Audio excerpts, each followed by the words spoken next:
Hi, this is Patrick, Matt, and Charlie, and we're going to talk about financial crises. First off is the anatomy of a financial crisis.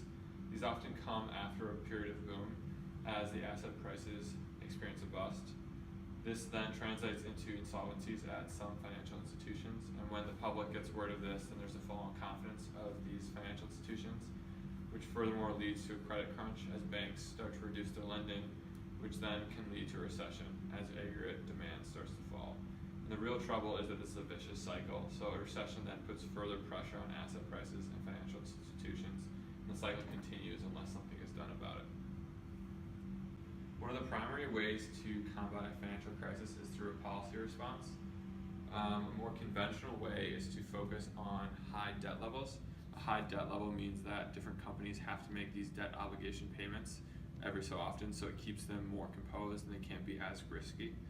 Another way is to have a lender of last resort, which is the central bank. In the US case, it's the Fed, and they can help provide liquidity in a liquidity crisis by printing money.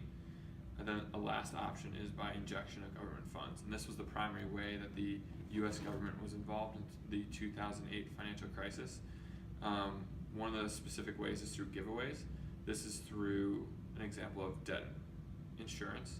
So the public is insured up to a certain limit, I think $250,000, to give them more confidence to spend. Another way is to give out risky loans on the government's behalf. So for instance, in 2008, they gave JP Morgan a loan for $25 billion, contingent upon them buying Bear Stearns. And a final option is through direct capital injections. Again, in 2008, the US government made this move through buying AIG. The second way to address a crisis is by preventing it in the first place. And there are a number of ways of doing this. One option is a shadow bank, which is a financial intermediary that facilitates the creation of credit, but is not subject to the same regulatory oversight. A second option is reducing the size of different institutions. A third would be reducing the excessive risk-taking. Fourth would be overseeing fragmented regulation. And five would be macroprudential regulation. In 2008, we obviously had the recession, and in order to hopefully not have a recession in the future, the US government put in a number of new regulations, specifically through the Dodd-Frank Act. This brought about financial oversight through new legislation and a number of new agencies created who would oversee all aspects of the banking system. In all, there were 225 new rules and 11 new federal agencies created, and they were designed to prevent a future crisis.